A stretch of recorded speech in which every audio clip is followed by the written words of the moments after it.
Here's a question. Think about the last time you grabbed a quick lunch on the go, bit into a handheld street food staple, or ordered a foil-wrapped cylinder delivered straight to your door. There is a genuinely startling chance that the food in your hands is a complete biological contradiction.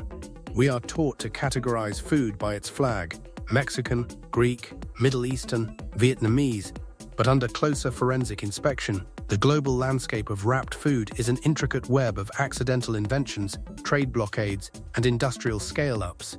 Today, we are opening the case files on how simple flatbreads and tortillas were weaponized to feed working-class populations, outsell multi-billion-dollar corporate monopolies, and forever change global cuisine. This isn't a casual menu review. This is an investigative deep dive into the engineering of the handheld meal. Welcome to Food Genesis. Let's crack open the structural history of every major wrap style on Earth. Our first case file investigates a linguistic misunderstanding: the burrito. In literal Spanish translation, burrito translates to little donkey. The classic narrative tells of a street vendor in northern Mexico who wrapped simple beans and meat in large flour tortillas to preserve heat while transporting his inventory on the back of a donkey. But the giant, structural, foil-wrapped monolith consumers buy today wasn't born in Mexico. It was engineered in the Mission District of San Francisco during the 1960s. Chefs modified the traditional format, packing it with rice, beans, sour cream, and guacamole to create a self-contained, high-calorie meal for local laborers. Today, a single corporate chain, Chipotle, processes over 300 million burritos annually. The data reveals a stark reality: the modern burrito is a distinctly American architectural marvel that borrowed a Mexican baseline and industrialized it into a multi-billion-dollar corporate staple. Case File 2: the hard-shell taco. Long before European arrival in the Americas, indigenous populations across Mexico were consuming fresh corn tortillas stuffed with native fish, wild game, and insects. It was a soft, highly adaptive culinary system. However, the uniform, yellow, pre-fried hard-shell taco that a vast majority of Americans associate with Mexican cuisine does not exist in traditional Mexican culinary culture. It was patented and mass-produced in the United States in the mid-20th century to streamline fast food production lines, allowing chains to fry shells ahead of time. Americans now consume over 4.5 billion tacos every single year, making it the most eaten handheld food in the country. A traditional survival food was systematically re-engineered into a rigid consumer product that the nation of its origin has never officially claimed. Our third entry explores a sudden, media-driven market distortion: the shawarma. Derived from the Turkish word iverm, meaning turning, this forensic technique dates back to the 19th century Ottoman Empire. Meat is meticulously stacked onto a vertical, rotating spit, slow-roasted for hours, and shaved continuously to maximize surface area browning. While Middle Eastern immigration steadily introduced this staple globally over a century, its explosive mainstream awareness occurred in a single weekend. In 2012, a post-credit scene in the film The Avengers depicted superhero characters silently eating shawarma after a battle. Within days of the film's release, global restaurant data tracked an unprecedented spike in shawarma sales across major cities. Marvel accidentally executed the most effective marketing campaign for an ancient culinary technique in human history. This brings us to Case File 4: the gyros. Meaning turn in Greek, this wrap shares the rotating spit mechanics of shawarma but diverges sharply in its architectural details. While shawarma relies on tahini and thin flatbread, the Greek gyros utilizes a thick, pillowy pita stuffed with tzatziki, tomatoes, and sharp onions. But the defining characteristic is an unexpected addition.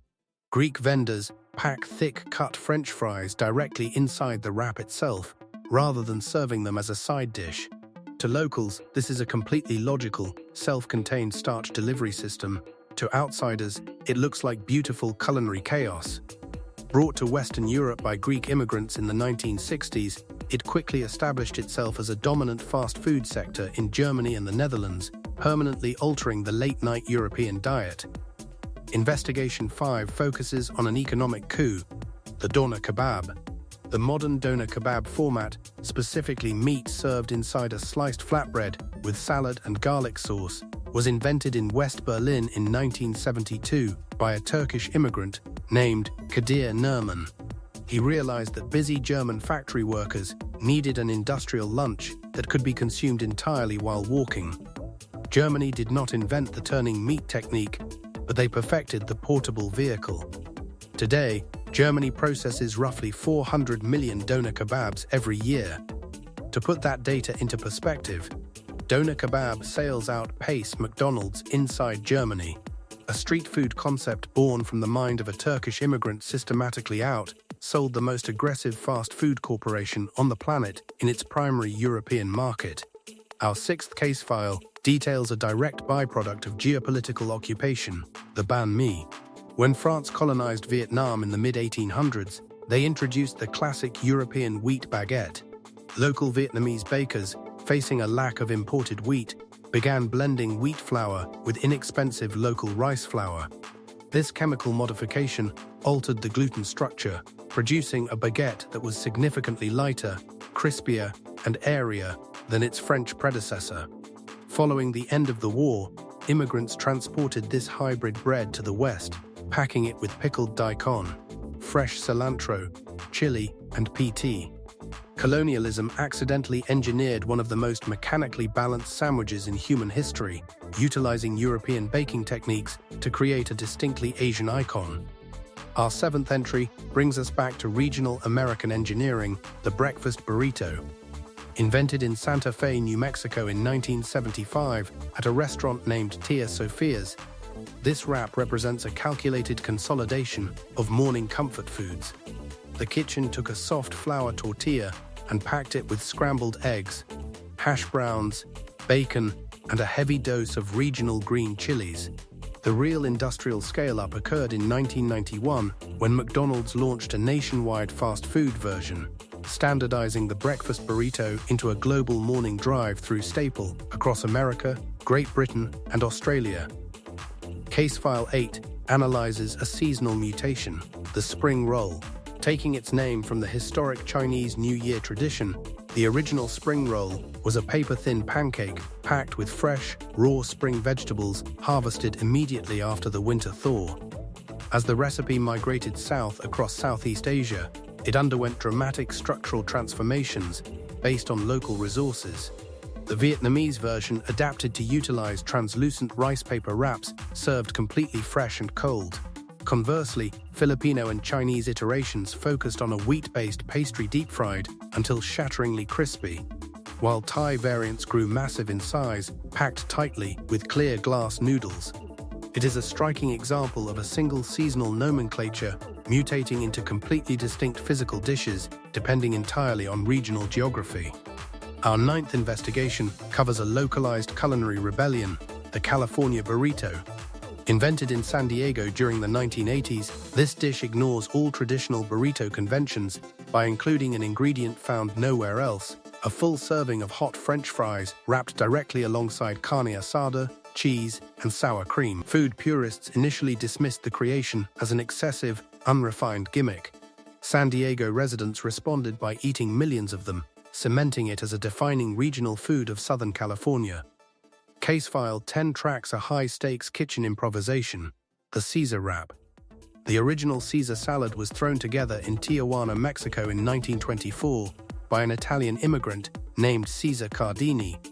Facing a massive rush of American tourists crossing the border during a busy 4th of July weekend, Cardini ran out of core kitchen ingredients and tossed together the remnants, romaine lettuce, parmesan, croutons, and a high-emulsion dressing made from egg, lemon, and Worcestershire sauce.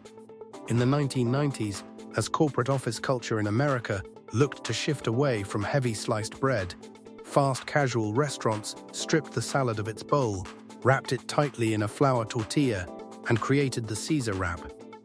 A desperate kitchen emergency in Mexico successfully evolved into the single most ordered corporate lunch catering item in the United States.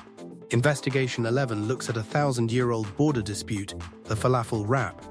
Formed from spiced chickpea or fava bean fritters fried until a crisp crust forms, falafel has been claimed as a national invention by Egypt, Israel, Lebanon, and Palestine for centuries. When Middle Eastern immigration introduced the dish to European capitals like Amsterdam, Berlin, and London in the 1970s and 1980s, it was stuffed into pita pockets with tahini and pickled turnips.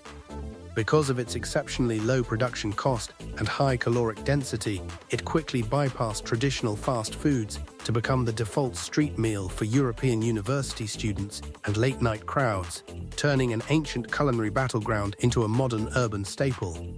Our final case file traces a direct linguistic evolution, the barbacoa burrito. The term barbacoa originates from an indigenous Caribbean word that gave modern English the literal word barbecue. Traditional barbacoa involves a high-intensity, slow cooking process where beef cheeks or goat meat are wrapped tightly in agave leaves and buried underground over hot coals for up to 12 hours, breaking down dense collagen until the meat collapses on contact. Mainstream American audiences were largely introduced to this ancient methodology in the early 2000s, when fast casual chains integrated it into mass-market burrito lines. The most tender, highly engineered protein option in modern fast food lines shares a direct historical lineage with the smoky backyard grills of modern suburbs. When we audit the global history of wrapped food, a clear pattern emerges. Flatbreads, pittas, baguettes, and tortillas were never just decorative starch packaging. They were designed as transportable tools engineered to solve specific human crises, whether that meant preserving heat on a donkey's back, feeding striking transit workers without wasting bread crusts, or helping busy factory workers eat lunch with a single hand while walking to a shift. If you want to understand how global trade, immigration, and labor economies actually operate, you don't look to the textbooks. You look directly at the blueprint of what wraps your food. Thank you for investigating with us today on Food Genesis. If this breakdown of global food engineering hit different, hit that subscribe button, drop a comment below with the dish you want us to audit next, and as always, stay curious.